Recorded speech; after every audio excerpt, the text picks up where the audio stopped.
Hello, my name is Daniel Ramirez Cuarenta. My name is Kevin Guevas. And my name is Matt Smyczek. We will be interviewing Matt today, December 13th, 2023, for our Milwaukee History Oral Project. Could you tell us what's your earliest memory that you can remember? Sure. My earliest memory, I was born in September 1957. So I'm not sure how old I was, but I remember the Cuban Missile Crisis. So that kind of stuck out to me because I was really afraid. The Cuban Missile Crisis was a big historical thing at the time, and it was pretty big because we thought there was going to be a nuclear war. And I remember being really scared, really afraid of some sort of a war happening. Do you remember where you were? Yeah, I was in, I grew up on 39th in Oklahoma, and I was at home when I heard that. Could you tell us what your family thought about it?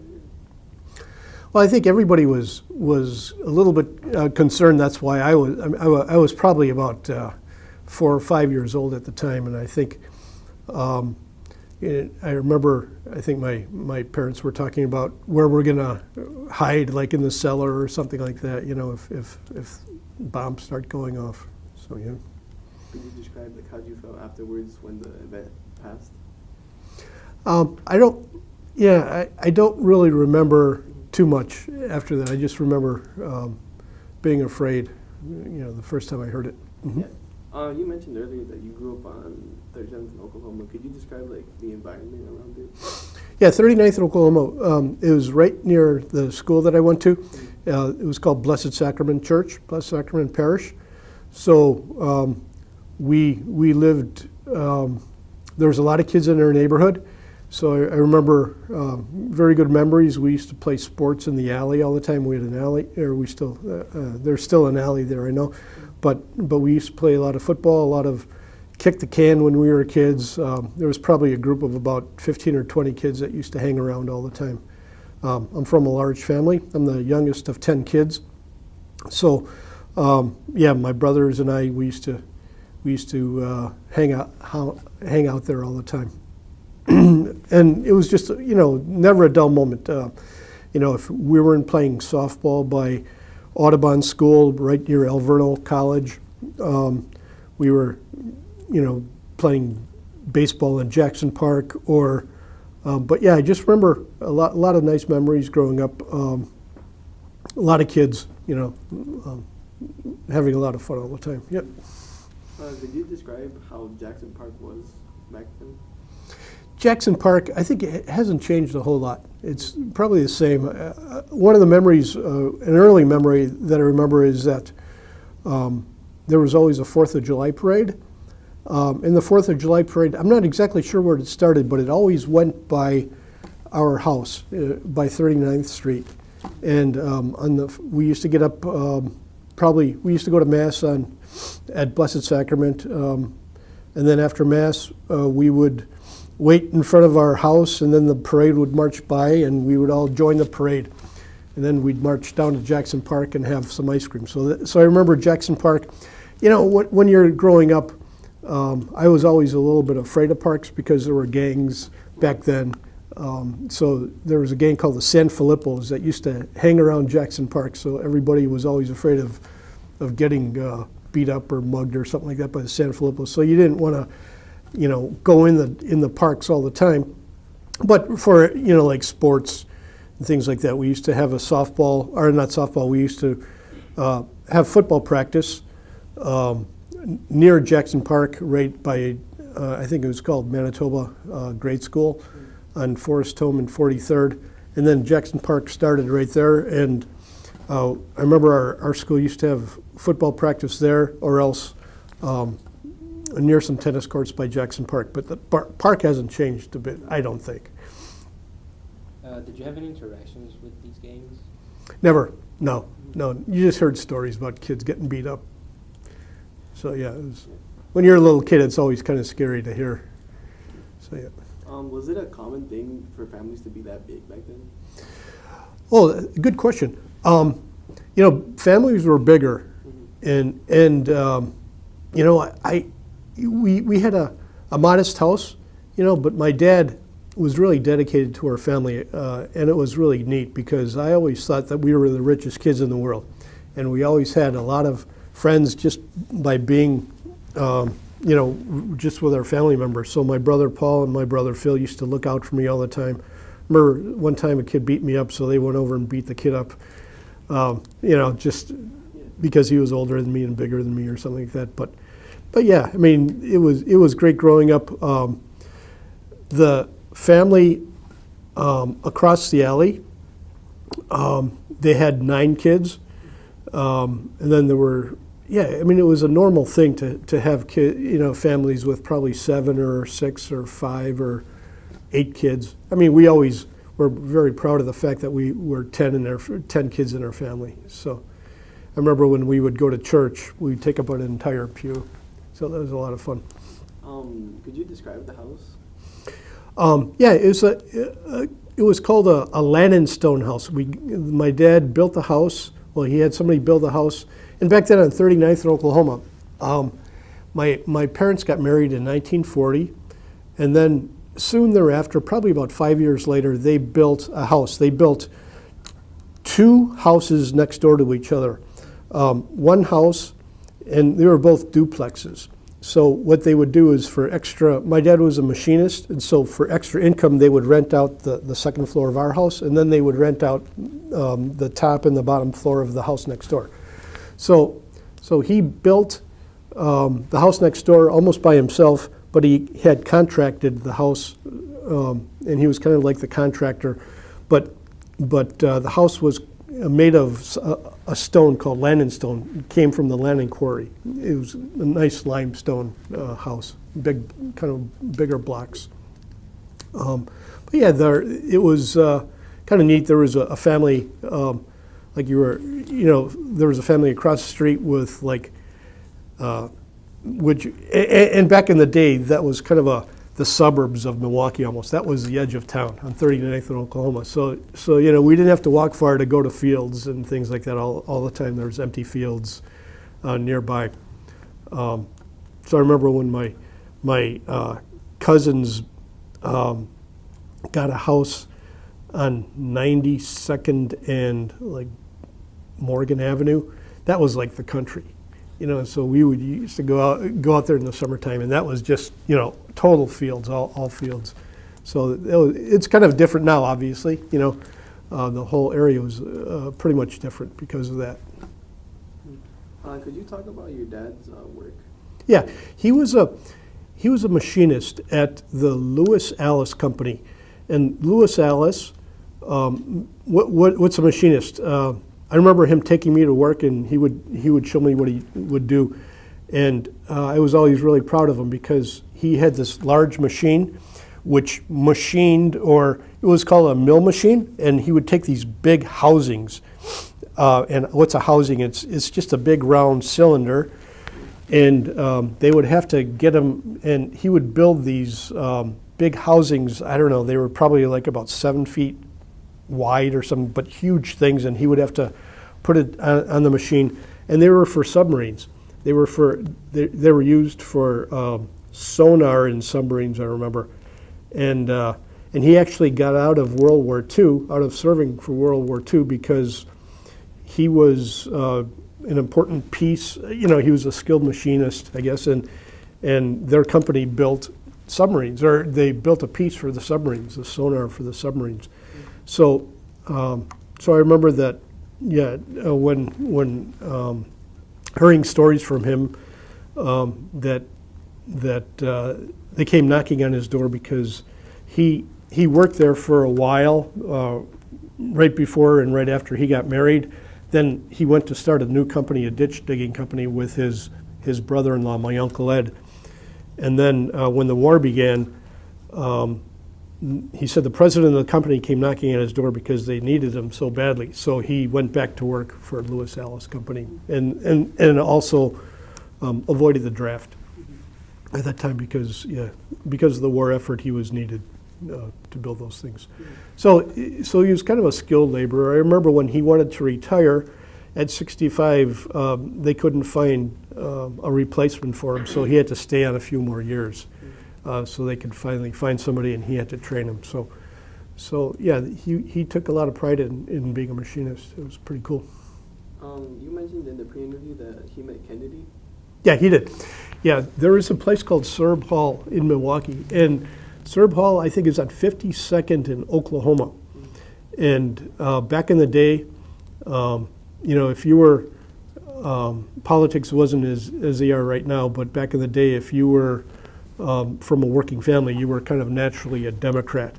And so he went to when Kennedy came through Milwaukee, he went to this place called Serb Hall. And Serb Hall was kind of the meeting place for a lot of politicians.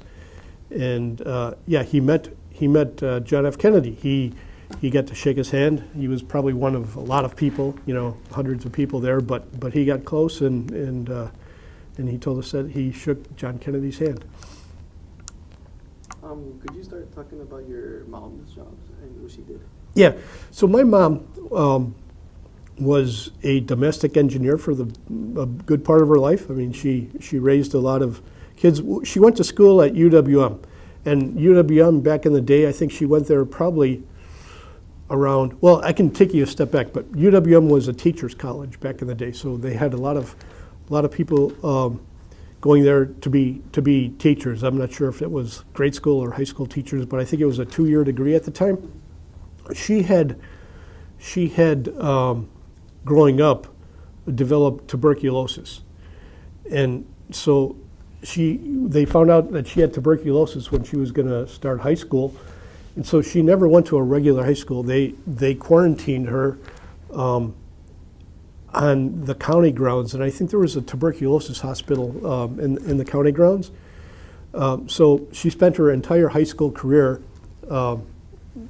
being quarantined and never went home or anything, but they had all the tuberculosis patients quarantined in right by the county. Right now it's near Frater Hospital, and I think it's what's it called? It's called something like the Innovation Center, where small companies. It's like a seed office building for small companies right now.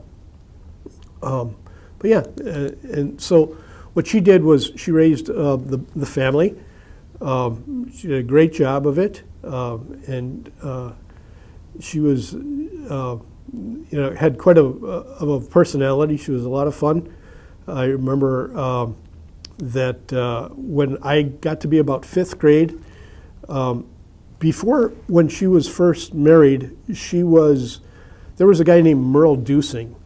Merle Dusing had a TV show called the Merle Dusing Safari. So she was Merle Dusing's secretary. This guy used to go to Africa and take early footage of Africa and things like that. And so she was Merle Dusing's secretary. And then when I was in about 5th grade, after all the kids were raised, she was the secretary to the person in charge of the Archbishop's Fund Appeal. And the Archbishop's Fund Drive was the big fundraising effort for the Archdiocese every year. So she was she was a secretary after that. Could you talk about more of the Archdiocese? And in the pre-interview, you mentioned something about the Archbishops too. Yeah.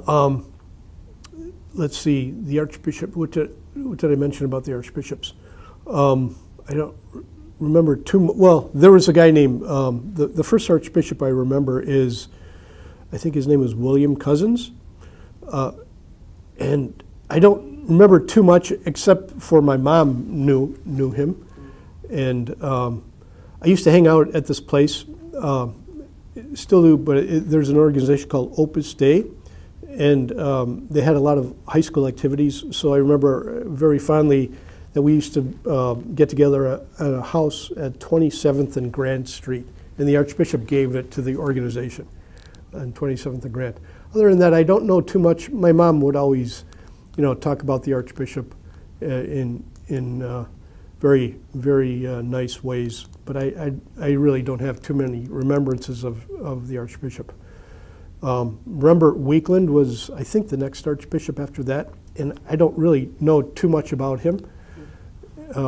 So yeah, Archbishop Dolan was an Archbishop after that, and Archbishop Dolan was a lot of fun.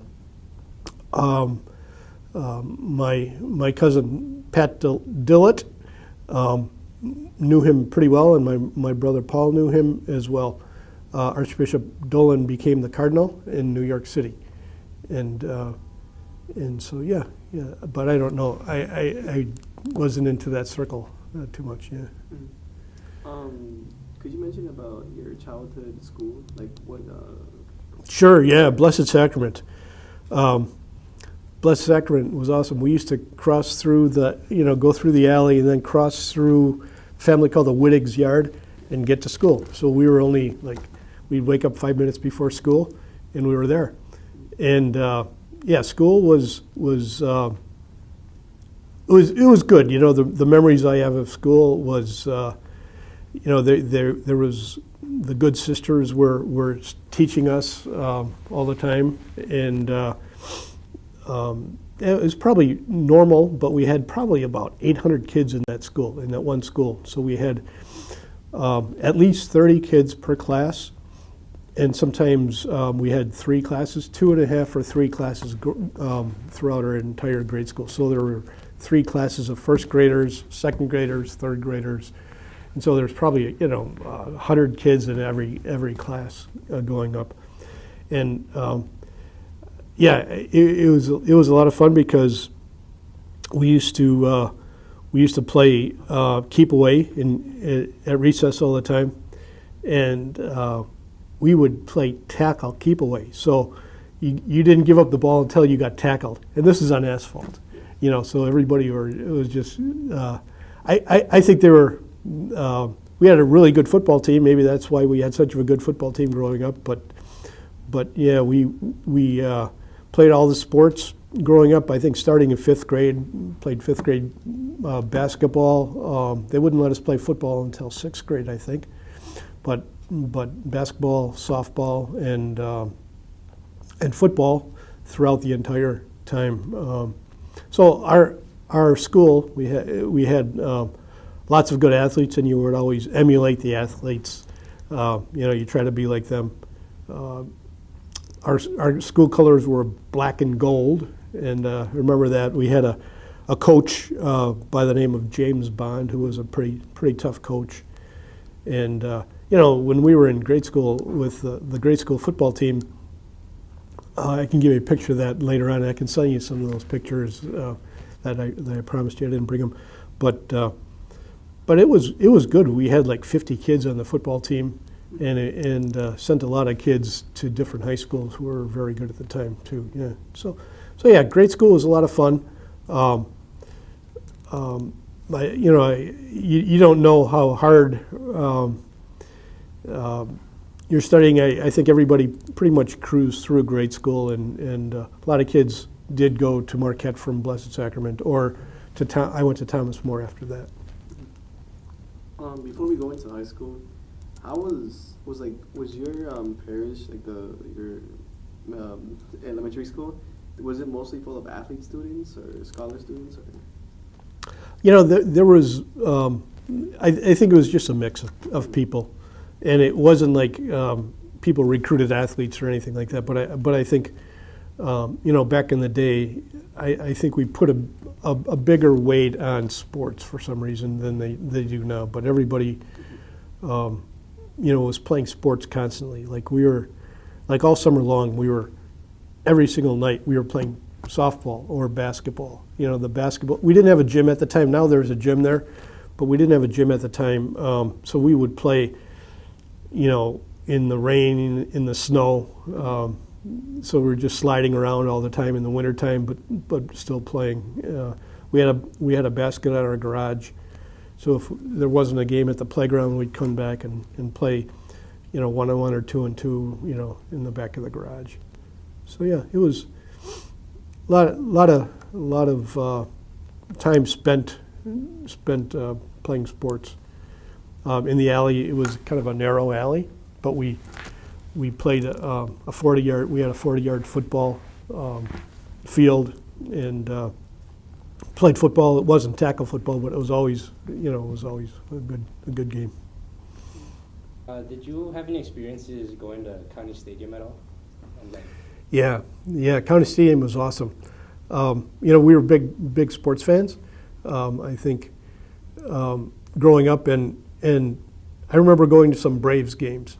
My dad had a big family, so he had a very a modest salary, and so he couldn't afford taking us to a lot of baseball games. But they had these things called Red Owl nights, and so what's a Red Owl night is there was a grocery store called Red Owl, and the Red Owl would give away tickets if you bought like $1 or $2 worth of food. So I remember him collecting tickets for the Red Owl night, and then taking everybody to the baseball game, and there was always fireworks after the game. So that was fun. And the Red Owl, the Braves at the time, they had Hank Aaron and Eddie Matthews. I was always fond of Eddie Matthews because his last name was my first name. It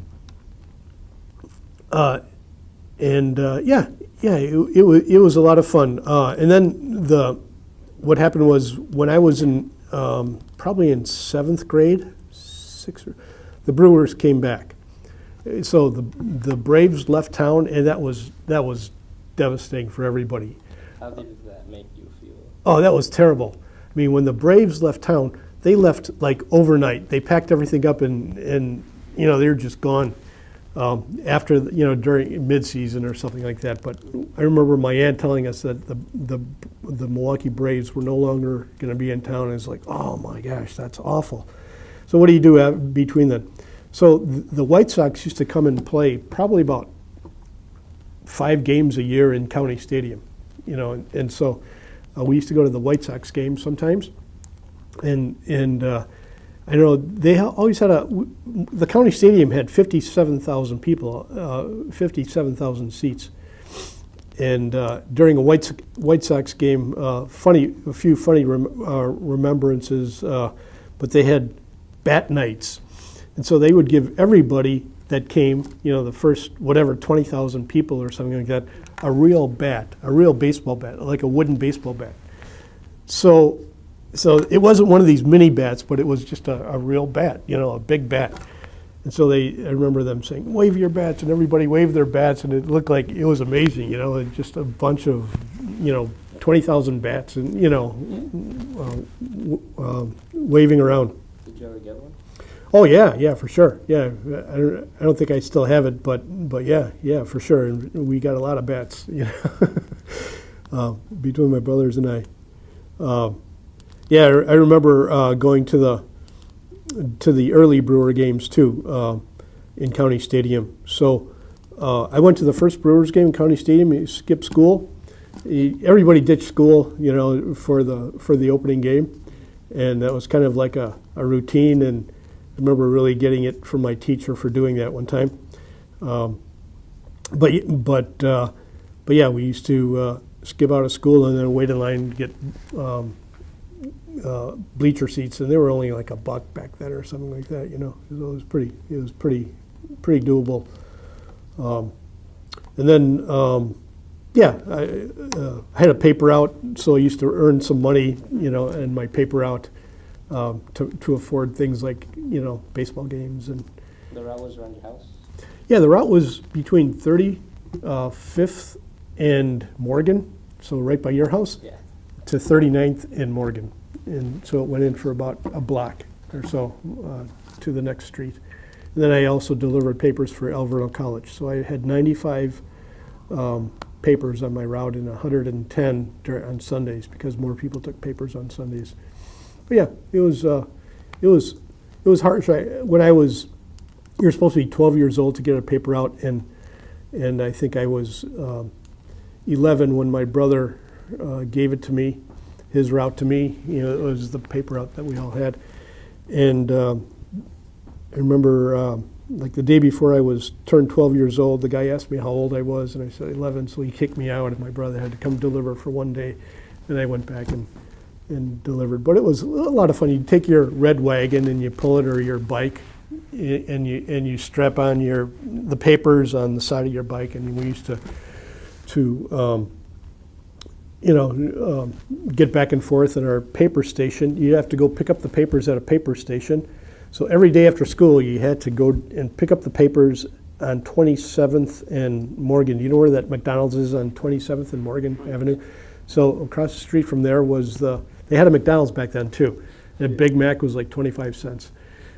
So you have to pick up the papers, and then you'd cart them back to 35th and Morgan and deliver your route as fast as you could. And you could usually get it done in about a half hour, 45 minutes.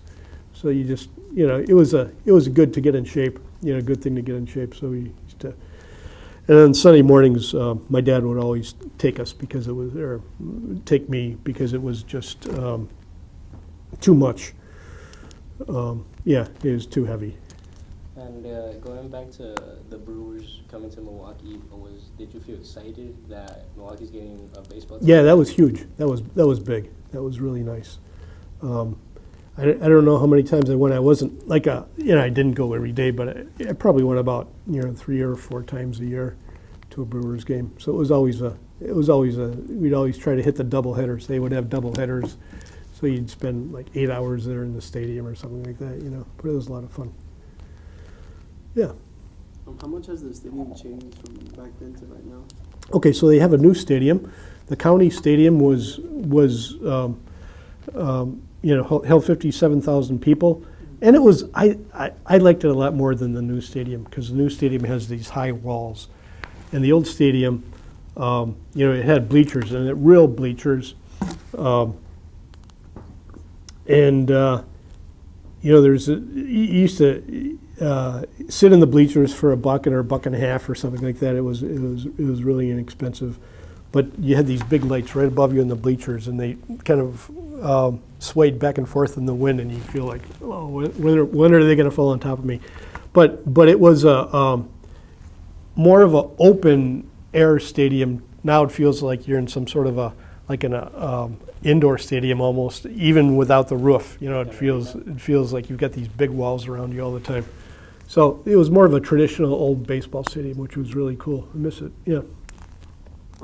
Earlier you said that your dad would take you on Sundays for the paper. How was Sundays for like church and stuff like that? Yeah, so we'd get up at about 5 o'clock in the morning to do the paper out, maybe even earlier. Okay, and then get the papers in the car, because Sunday papers back then, a daily paper was probably someplace around 50 pages, where a Sunday paper could be about 5 times as big, sometimes like 250 pages with all the advertisements. So there was nothing online back then, right? I mean, you didn't have any internet, you didn't have anything, so what's the way to communicate was by the newspaper.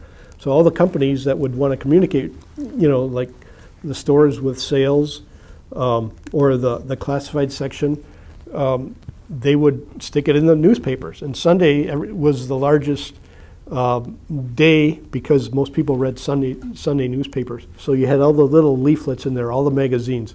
So what you had to do is you go to the paper station and you have to do something called subbing the papers. So they called the main paper, it was bigger on Sunday, but you'd have all these little pieces of the paper, like the comics sections and the advertisement sections, that you had to put them inside the papers.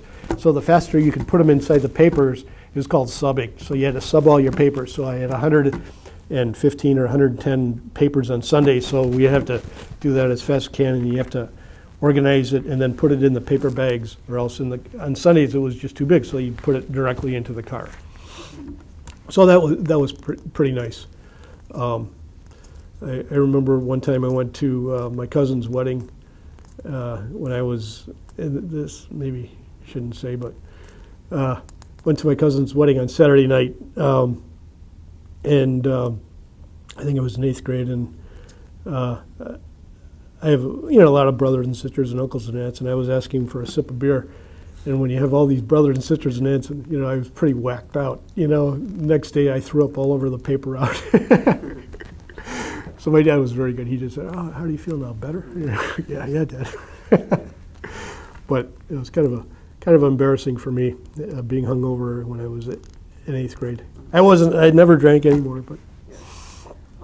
After that, after delivering all the paper, would you guys go to church? Yeah, exactly. We'd go to church, and we'd always try to go to early mass. So we'd probably get to, I don't know, it was like 7 o'clock mass. They had a lot more masses back then because a lot more people went to mass, right? And so Blessed Sacrament, we had a lot of people, and they had 2 masses going on at one time on Sundays. So they had an upstairs, and then they had a downstairs mass. So the upstairs, held, like 500 people, and the downstairs held maybe like 300 people or something like that. So it was, faith was definitely a big part of my growing up. When I was in 2nd grade, maybe 3rd grade, 2nd or 3rd grade, but we had a club in grade school, and one of the teachers organized it, but said, hey, we're going to make a club, and you're going to have a partner, and you and your partner are going to go to mass one day out of the week. So we were altar boys and servers, right? And then besides that, we would get together and go to mass one day a week. Besides that, but we always had mass was a big thing, and confession. Everybody went to confession all the time, and I think it's missed right now because we knew a lot about something called the state of grace, where you're really want to be in the state of grace because if you die, you don't know where you're going to go. So you want to be in the state of if you made a serious sin or not. So but it was very clear. It's always very clear. And it wasn't like a couple of kids went to confession. Everybody went to confession all the time, like every other week or something. The priest said, "Hey, who wants to go to confession?" So all the kids would go to confession. So it was cool. And then mass. We used to go to daily mass with the school. You'd show up at 8 o'clock in the morning, and I don't know if it was mandatory or not, but everybody would go to mass in the morning early in the morning before school. So yeah, it was, and so you have a lot of people. Like I say, there were 2 masses, and there's probably 10 masses every Sunday. I would say, if you didn't get to 7 o'clock, you went to 8 o'clock or 9 o'clock or 10 o'clock mass or something like that, and there was usually 2 masses going on at one time. So yeah, it was a big part of. It was very good, very very helpful. Growing up, it was great. It's helpful now too. You're from a Polish background, correct? Yeah. Yes. Would you go to any of the bigger Polish congregations, like at St. Stanislaus or at the Basilica? Well, we were. Yeah, it's a funny thing, but we were on the Polish South Side. My parents knew Polish, and we had a lot of kids, so they taught. I think my oldest brother, maybe my second oldest brother, went to maybe like a Polish school or something like that on Saturday mornings, and then my parents would try to teach them Polish because they knew Polish. They didn't have an accent, but their parents were from Poland. So my grandparents were from Poland. I never got to know them. I only knew one of them because they all died. My mom was the youngest in her family, and so when she got married, they were still pretty old. My oldest grandmother, who didn't speak a word of English, she lived with my mom, and I remember her. And she died on my 6th birthday, but that was my last grandparent. So but everybody didn't speak Polish. Like we didn't speak Polish at all. The kids didn't speak Polish. My oldest brother, my parents tried to teach him, and they just kind of gave up, and then they didn't. So we were not into the Polish cultural thing as maybe as other families were that I knew. So yeah. Could you talk about your high school life and how connected you were to faith during that? Sure. I went for my first 2 years. I went to Notre Dame High School, which was currently St. Anthony's High School, where St. Stanislaus is. Where St. Stanislaus is. So I went to high school there for 2 years because I couldn't afford Thomas More High School. It wasn't that expensive at the time, but I remember paying, and I used to pay it for my paper route, $250 a year at Notre Dame High School. I wasn't all that thrilled about being taught by the good sisters, so I transferred over to Thomas More.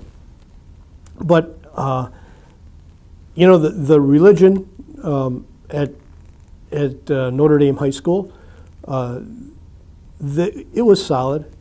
I think when I transferred to Thomas More, it was an age, and there was a big change right around that time. Like when I was going into high school, when I was later in grade school, they had something called Vatican II that went on in 1965, I think 64 to 66 or 67. And so then there were some big changes that went on. And a lot of people, looking back at it, really didn't understand Vatican II all that well. And they thought, oh, you just got to leave religion behind a little bit. So a lot of people lost their faith because they thought faith was just kind of exterior. But my parents were so good, they taught us how to pray. We said the family rosary. Not every night, but we did it whenever we were in the car. We would say a rosary. My dad was very devout. I remember we did something, besides Mass on Sundays, we would do something called benediction. So the Blessed Sacrament is what Catholics believe is our Lord in the host, and they take it out of the tabernacle, that big box behind the altar, and they put it up on, and they still do that. But we would go to benediction on Sunday evenings and say a rosary in benediction, and we prayed. I mean, it was everybody knew the Ten Commandments. Everybody knew, a lot of things, and everybody had an interior life, which means that they had a prayer life. They went to church and they prayed besides going to church, and they went, and so throughout high school, that was slipping a little bit because there was a lot of priests that left the priesthood and a lot of nuns that left the convents because they thought they saw it as just a little bit too superficially rather than what it really means to be a Catholic, I think, So it was sad. It was really sad because you saw a lot of confusion with a lot of priests saying, well, you don't need to go to Mass, you don't need to be a Catholic, you don't need to do this. When we grew up, it was a very important thing in our lives, and our family. God bless my mom and dad because we kept our faith, and all of my brothers and sisters still go to Mass, and they're all very solid, and they're all very happy people. There's a happiness that comes along with knowing where you're going to go when you die, rather than, well, I'm not exactly sure what my fate is going to be, but it's a very strong thing. So, yeah. Did the sports ever carry on to high school? It did. When I was, I love basketball. I'm 6'3". When I was in grade school, I was the shortest kid in my class. When I was in high school, I was a late bloomer. So I have a brother, Phil, who was the star of the Thomas More basketball team, and they all did very well. I wasn't that good, but I always liked to play a lot. So I played at Notre Dame High School for 2 years, and then I went to Thomas More. I played my junior year.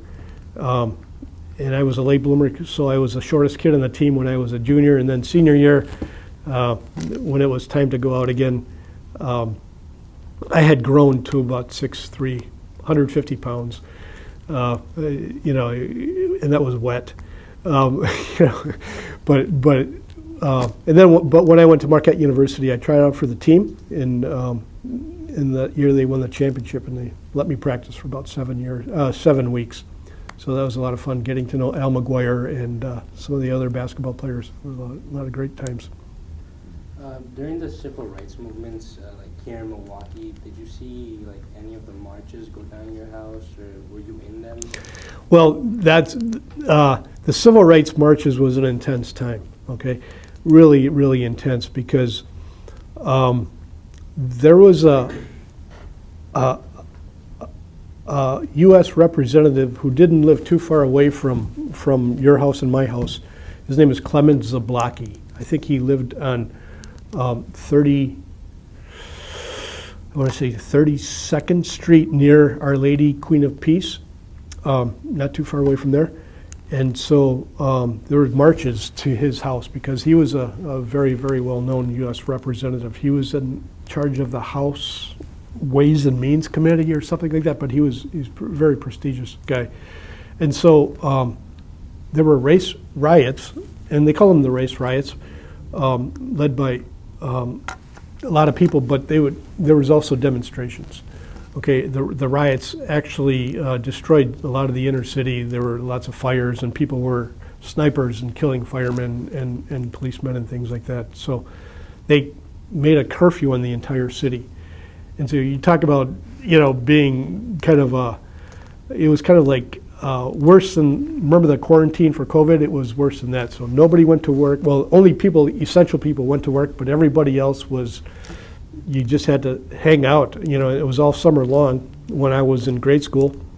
And I remember my brothers, they'd go out and just being kids, but some of my older brothers, they would lay in front on Oklahoma Avenue, and it was just as busy as it is now, Oklahoma and 39th Street, around Blessed Sacrament. And they would just lay in the middle of Oklahoma. Oops, I lost my. They would lay in the middle of Oklahoma Avenue, and he said, "Yeah, I was laying there for like 10 minutes before a car came." So it was just, they had a big shutdown of the entire city. You couldn't, a big curfew, so you couldn't go anywhere. And then the curfew was like in the evening, everybody had to be off the streets. So yeah, there was, and there were marches, right? And Father Grappi, who was a very, very, well-intentioned guy, a really, really good guy. He took part of that and was part of that civil rights movement in the early '60s and middle '60s. Yeah, late '60s, I would say maybe. Yeah. So there's a lot of changes going on at that time, and then the like we mentioned before, the drug culture and the hippie scene and stuff like that. People started growing their hair long and rebelling a little bit, So I was kind of right in that junior high school age, right when that happened too. You didn't give in to any of that? What's that? You didn't give in to any of that? No, I never. A lot of my friends smoked marijuana in high school. I never did. But everybody grew their hair long, and not probably as long as yours or something like that. But it was just not normal back then. But everybody. But yeah, there was. There was a lot of kids that were. Came back from Vietnam that were, hooked to heroin and things like that. I knew some kids who went to the war and they didn't want to go to the war. That was a tough time too. My brother escaped the draft, but he would have been drafted number 1 or number 2. His birthday fell on that draft date where they put in a lot of. I think it was like a bingo game where they put in a lot of ping pong balls and just drew out the dates. And so if your date, your birth date was that date, you were going to get drafted, for sure. If your birth date was, number 150, who knows if you get drafted. Well, my brother's birthday was like the second date drawn, but he had already signed up for the reserves. So he was a weekend warrior, I guess, instead.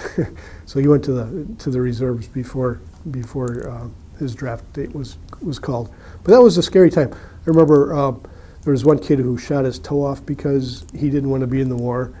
It was crazy, and some kids would I never met them personally, but they would come back and they had a really rough time, getting back into society because they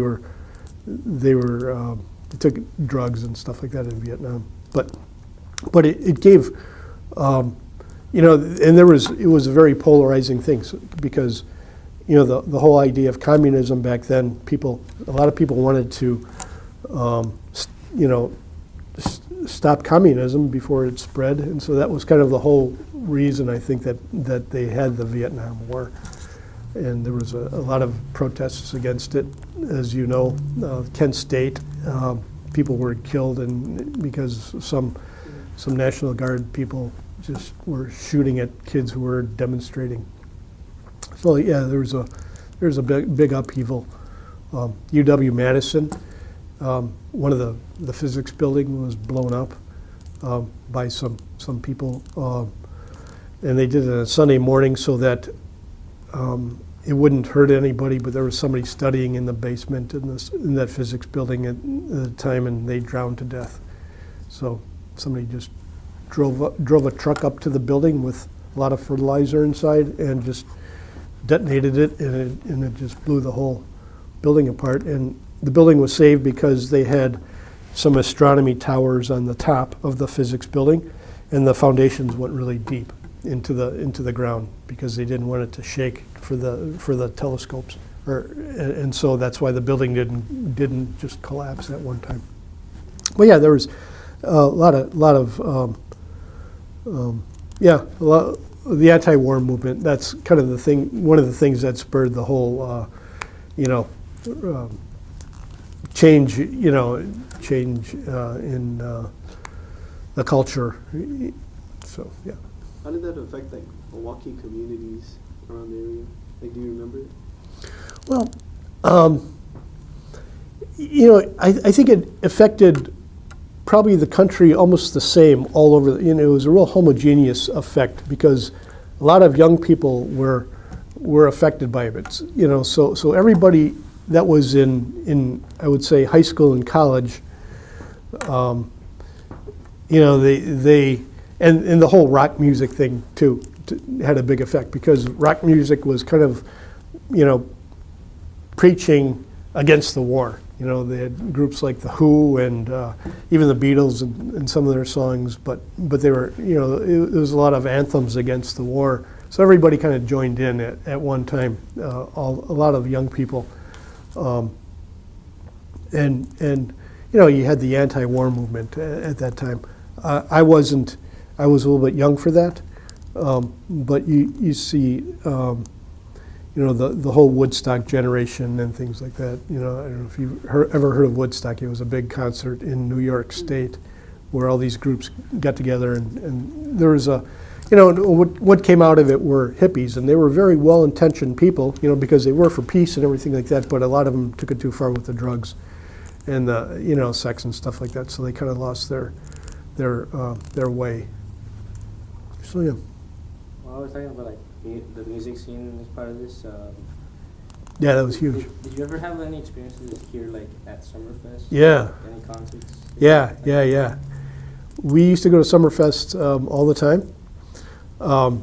Summerfest was a place where you could just at the beginning you could just pay one fee and you can get in. A lot of times you could get in for free with some deals or something like that. But Summerfest, I went to see a lot of concerts at Summerfest. That was a good thing on summer nights for a college kid. The beers were like 50 cents, and the drinking age was 18 years old. So it was a lot of fun. Saw the what groups you probably wouldn't have never heard of. A group called War, a group called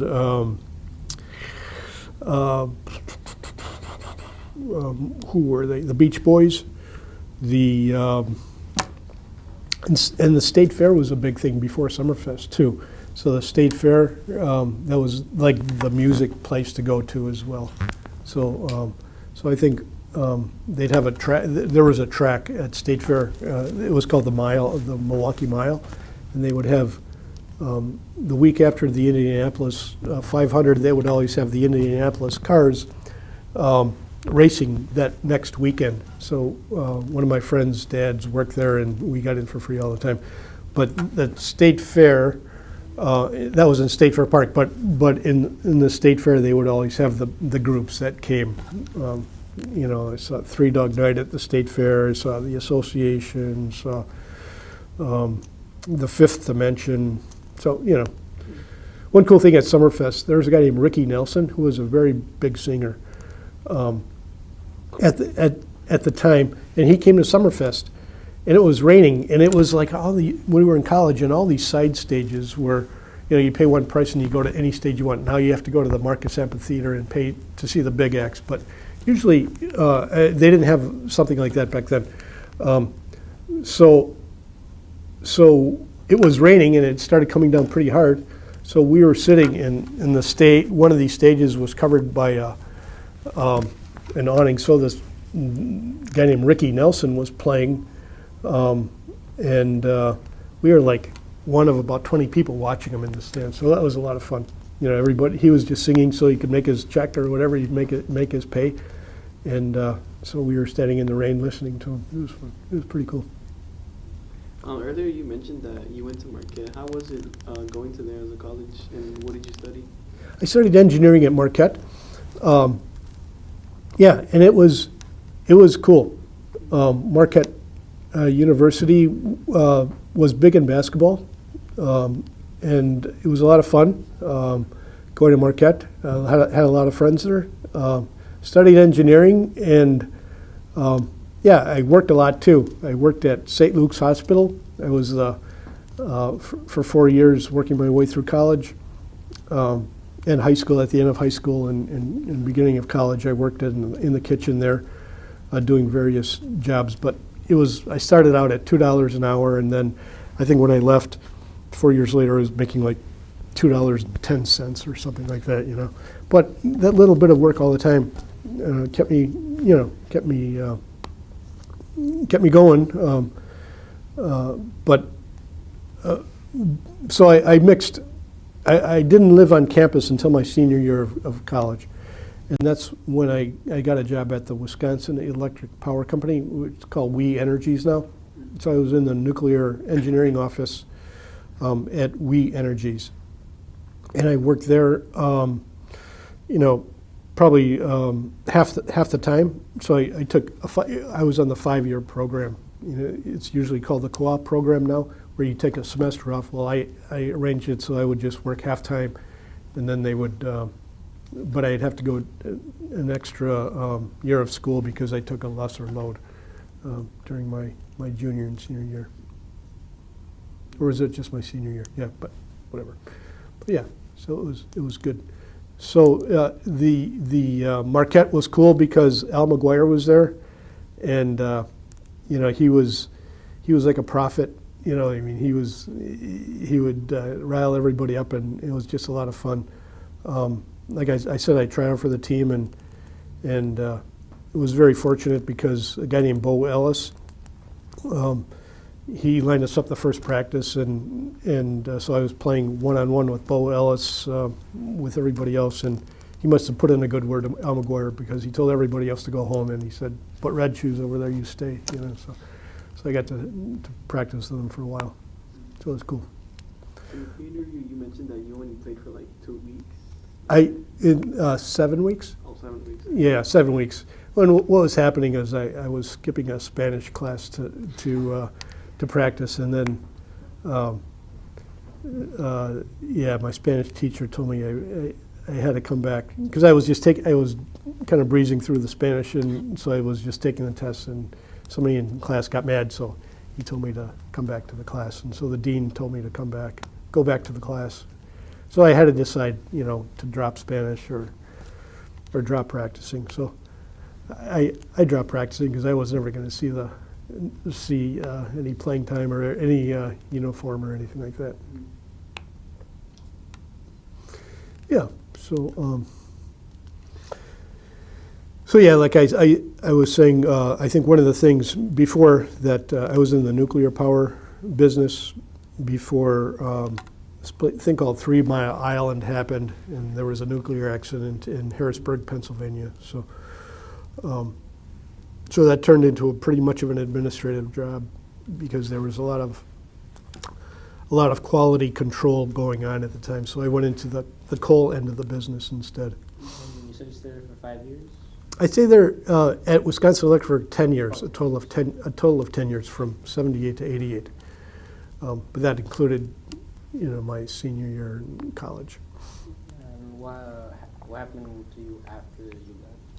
In 88, I went to UW-Madison to get an MBA, a master's in business. And in the summer between, I was going to go back to We Energies to work, and I had a mentor growing up. And I told you a little bit about the Center of Opus Day on 27th and Grant. And there was a few guys there that were really great, very influential in my lives. And we talked about that faith, the life of faith, and really inspired me to and Opus Dei is all about just being an ordinary Christian, not having to kind of run off and become a priest if you wanted to be, live Christian perfection, but you can do everything just in your state in life by offering everything up, just giving everything to God like you would, for the love, doing everything for the love of God, like you would give a bouquet of roses to your girlfriend. You wouldn't hand her some bad roses, and some, dead things, but you give good things to her. And so, so these people, one of my mentors there asked me to come and work in Chicago for that summer. So I went to Chicago and was the sports director of a place called the Midtown Center, and really had a fantastic time. It was an education, it was a youth program where a lot of kids came and did summer, like a half day of classes, half day of sports, like the Summit program. And so, I was a pretty good basketball player at the time, and so we organized the sports and really loved it. So I went back there the next summer, and then they asked me to come back there, change my careers. So I changed my career from engineering to running youth programs. And just had a lot of fun doing that. Yeah. And in the pre-interview, you said that you went to UW-Madison to get a master's in business? Yeah, I did a master's in business, and that was in 1988 and 1990, yes. Yeah. And because of that master's, that's what and because of the master's and because of your mentors asking you, that's what got you into Summit? Or? Yeah. What happened was I worked in Chicago then. So this Midtown program was in Chicago. It was a youth program, and my mentor had moved to Chicago and started up had this program going. So I was the sports director for 2 summers during the summer between my MBA, and then the summer after that they asked me to come back, and they just asked me to stay on. And so that MBA was critical, I think, because being an engineer, you get to learn a lot about, like thermodynamics and fluid flow and things like that, and that's what my specialties were, where the MBA kind of broadens your horizons. You can see the forest for the trees, and you see how businesses work and the accounting that it takes, or the marketing and the finance behind a business.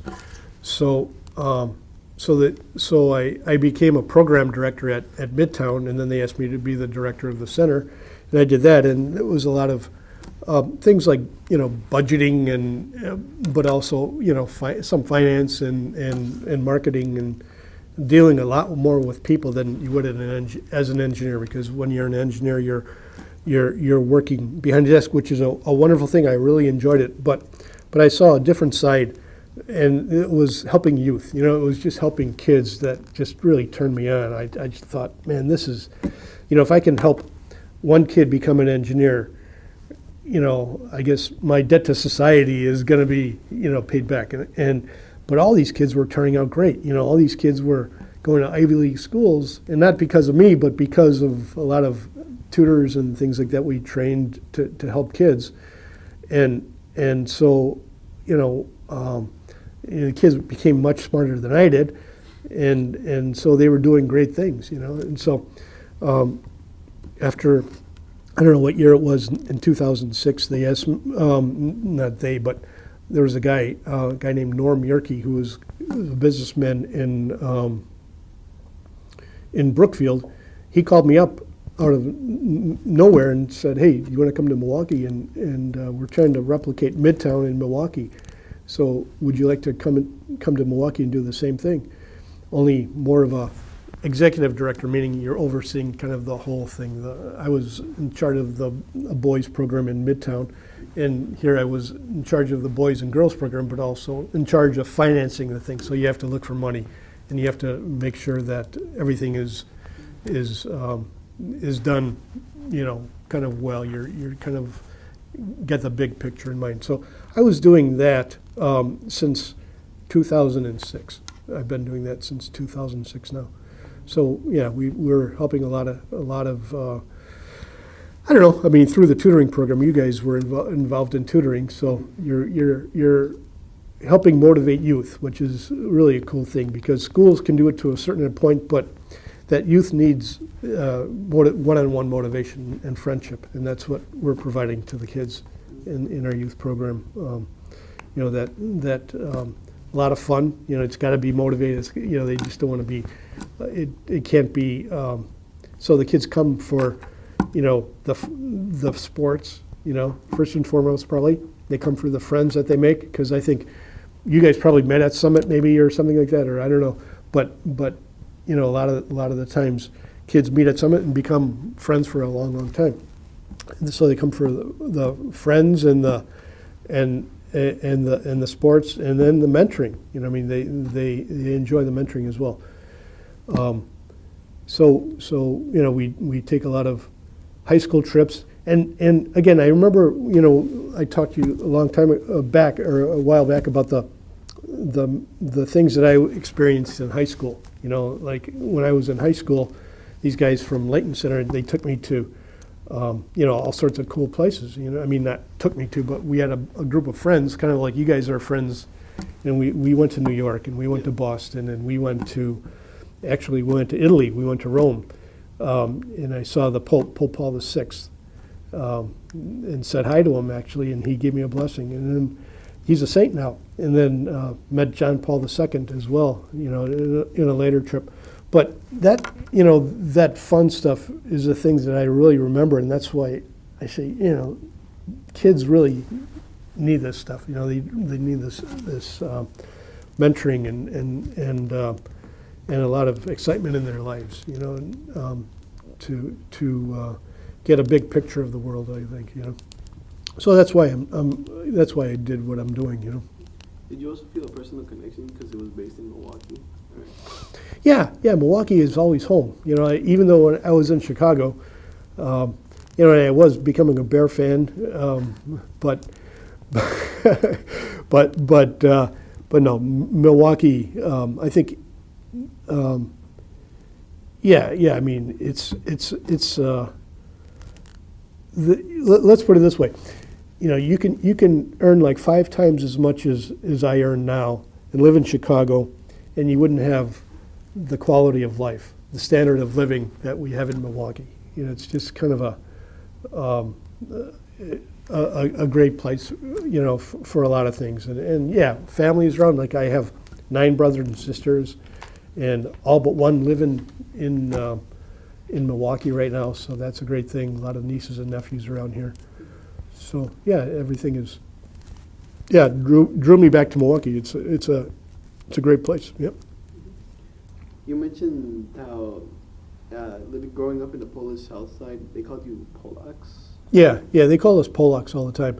We were dumb Polacks, and it was, there was a lot of Polish jokes around. And what Milwaukee was at the time was, the South Side of Milwaukee was mainly Polish. A lot of Polish ghetto type things, where you had Lincoln Avenue and remember my dad shopping, and he would go to one store for meat and then the other store for, whatever. But it was a lot of little stores rather than a big mall or something or a Walmart. So, but yeah, and it was all Polish spoken. A lot of Polish, and my aunts and uncles would always speak Polish. But then there was the other side of town, the north side. It was kind of like all Germans in that side of town. So there was a lot of Polish jokes all the time, and it wasn't, it was pretty derogatory, based on, dumb Polacks and stuff like that. So yeah, there was always that little bit of inferiority or something that came out of it because you thought, oh, am I a dumb Polak or what, So, but yeah. Before it was demolished, did you ever go to the Southgate Mall? Oh, yeah. In fact, I lived very close to Southgate Mall. I lived a mile away, right? So 39th Street in Oklahoma and the Southgate Mall started on 27th between Oklahoma and Morgan Avenue, right? So Leon's Custard is still there. That was always there. It hasn't changed a bit. But the mall has changed a lot. And it used to be like stores lined up, and then they enclosed it, and then they tore it down. But it was, I think Gimbel's was one of the stores there, maybe Boston store or something like that. They had a theater there not too far away that everybody always went for movies. But yeah, there was a lot of stores in the Southgate Mall. Yeah, and that's, we wouldn't hang out there like kids hang out at a mall, but it was, pretty convenient, and we'd go there and things like that. And that's where my paper station, when I was a paper boy, was very close to that too. Was Kohl's a grocery store, or was it a department store? Yeah. Kohl's was across the street, right, and right where it's the place where Office Max now is. Where that Office Depot or Office Max or something like that. It's got that arch. That was a grocery store. Kohl's had a big grocery store, and that's. I remember the day that place went out of business, because we went there and they were selling everything for like 10 cents on the dollar or something like that. So everybody was just loading their grocery carts with a lot of the food. And when did you see them come back as a department store? Yeah, several years later, it came back as a department store. But I think what they did is they had the grocery stores going, and then they diversified into a retail store while the grocery store was going on. I think that's what happened, and that's how they transitioned. And then they just kind of switched totally over to the department store. Yeah.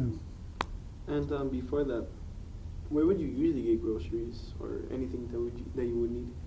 Yeah, it was, what I remember is stores like, Kroger's was a store. A&P is another store. I don't know, it was across the street from Kohl's. But yeah, the Red Owls. There was a lot of littler stores. But I remember, I told you my dad would go to a certain store for Polish sausage, and then he'd go to a different store for soda water. There's something called the American Soda Water Company. That was on Loomis Road, and they would have the wooden cases, and we would go every once a month or something like that and get several wooden cases of soda, So yeah, shopping has changed quite a bit, now it's so very, very convenient. So most of your life was spent on the south side of Milwaukee? Yeah.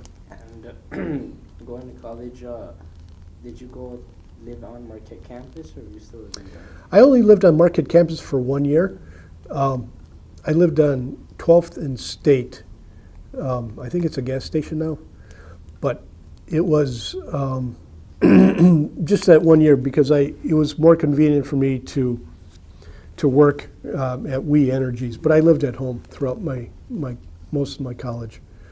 I was a commuter to school. I wouldn't advise being a commuter because there's a lot of distractions. Not only the odd jobs, but when you go to college, I think you have to really see that as your primary job rather than just kind of like a high school thing, and you have to put your heart and soul into it.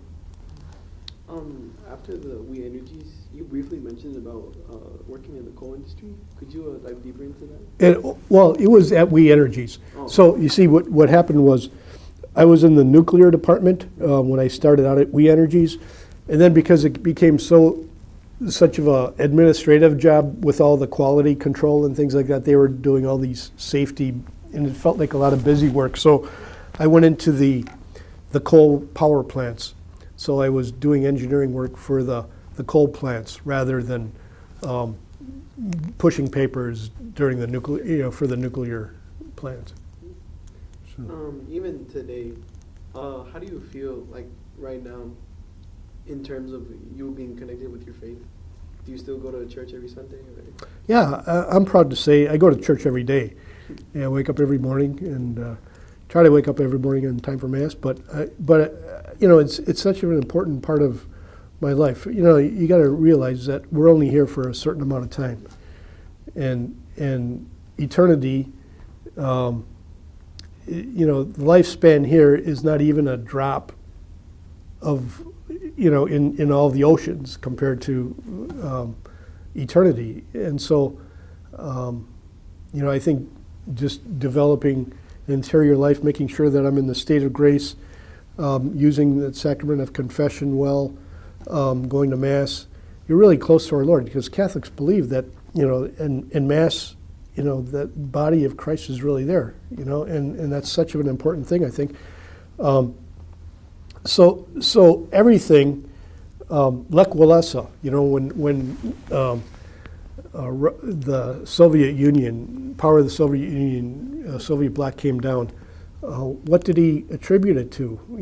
He was the president of Poland, and he said, somebody was asking him, some news reporter said, well, what can you attribute this to, And he said, we pray to the Blessed Sacrament. That means we pray to our Lord in that host. It's such an important thing.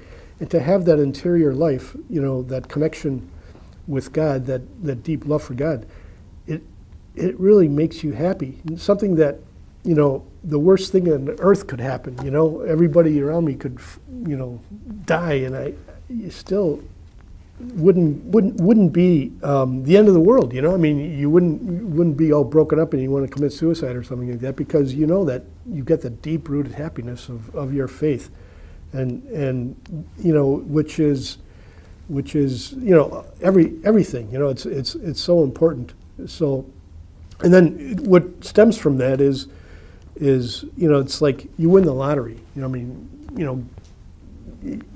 You know what's right and wrong, and it's not like you're lording it over people and laughing at them because they're not, but you're just trying to help people at the same time be happy themselves and realize that. And so that's huge. That's the biggest part of my life, and I'm proud to say that. But it's not like you have to run off and become a priest, but you just turn everything into a prayer. You turn all your work into a prayer. You turn all your family life into a prayer. You turn all your friends. Not like you have to be walking around with a crucifix on your neck or something. But you just you can offer everything up to God, and it just comes from that thing in the morning. You just get up and you offer up the whole day to God. So it's nothing. It's all very, very simple, and everybody can do it. So it's cool. It's cool. And as of today, after all your careers and your switches and jobs, do you feel satisfied as being the executive director of Summit? Yeah, I think so, because I think my contribution to society. I think as an engineer. And not that I think it's a wonderful job. It's a beautiful thing to be an engineer, and to be a good engineer is a wonderful thing. But for me, I think it was the importance of helping youth. Helping youth find their path as well. And I think that's what really makes me fulfilled. John Paul II, Pope John Paul II, he's now Saint John Paul II, and he said in a book, and it was a wonderful thing. He said, giving the gift of yourself is the thing that makes you happy.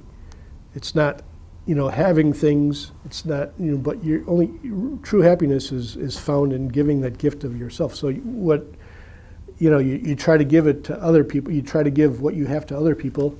In my case, I'm trying to give the youth or whatever that we're working with, or, but people around me, you're giving of yourself in little ways of service, of doing this and that, and you give that, and that makes you happy. It's that's really an important piece of life, where people say, oh, that's just your religion, that's what you believe in. Well, I mean, that's how human beings are wired. They're not wired to be selfish, just to have millions and millions of dollars, just to say I've got millions and millions of dollars. But it's really important to give that gift of yourself to other people. And with that gift, do you feel satisfied giving that in Milwaukee, like the kids in Milwaukee? Yeah. Milwaukee is a wonderful, it's a melting pot of people, and it always has been. Like when I was young, I remember, there was always, Polish people on the South Side were not the richest people in the world. The African Americans on the North Side were not the richest people in the world ever. And there's always youth that need to who could realize their potential a lot more, right? And so, what we're trying to do is we're trying to help people realize their potential, so that they can do the same thing, so that they can be as happy and fulfilled, and they can learn how to give of themselves as well. One more thing before we wrap up. So your parents had built their own house on the South Side. Yeah. When the demographic of who was living around started to shift, did they move or did they stay there? No, my parents lived there the entire time. We sold the house after they died. They both died. So that was and that was in 2005, our house was sold. So that was a long time ago still. But I moved downtown because it was very convenient for me to live between the two centers, and so that's where I live. My brothers all pretty much live on the South Side now, but what happened was my niece bought the house, and we thought, hey, this is going to be cool because we'll still be able to share it. Well, she lost the house in 2008 with the collapsing, market or something like that. So we were stuck without that, great place on the South Side. So, but I mean, Milwaukee. It's a funny thing about Milwaukee, but I never really got out of my neighborhood until I moved to Madison. I mean, never. I mean, I took the Oklahoma bus down to Thomas More High School, which was in Bayview, or near Bayview. But I never knew about Bayview until I started working for Summit, I mean, Bayview area is pretty cool in itself. And then I never was on the north side of the town. I never knew about the north side of the town. So when I was growing up in Milwaukee, everybody, I probably spent 99.99% of my time within a mile or two of the entire, of besides going to a Brewers game once in a while and maybe Summerfest, but that was about it, So yeah. But Milwaukee is an extra special place. I always thought it was I always call it the center of the universe. And if you ask any of my friends, where I'm from, they'll say the center of the universe, because I always tell them that, I always used to tell people I can prove that Milwaukee is the center of the universe because it's the only city. Well, if you look at the entire world, you have to say that the United States is the cultural center right now. I mean, where it used to be maybe France or Italy or Spain in the day, but now the center of economy and and culture is the United States. Everybody looks to Hollywood, everybody looks to New York and everything like that. So I always tell people, well, I can prove that Milwaukee's the center of the universe because what's the, what's the only state where you don't have an accent, where the true American language is spoken? And some people say, it's not New York, people have an accent on the East Coast. It's not down south because they have a funny accent. It's not California because they have a weird accent. But I said the true accent is in Wisconsin. It's in Milwaukee. It's the. So I said, yeah, that's the center of the universe. So yeah, I'm a big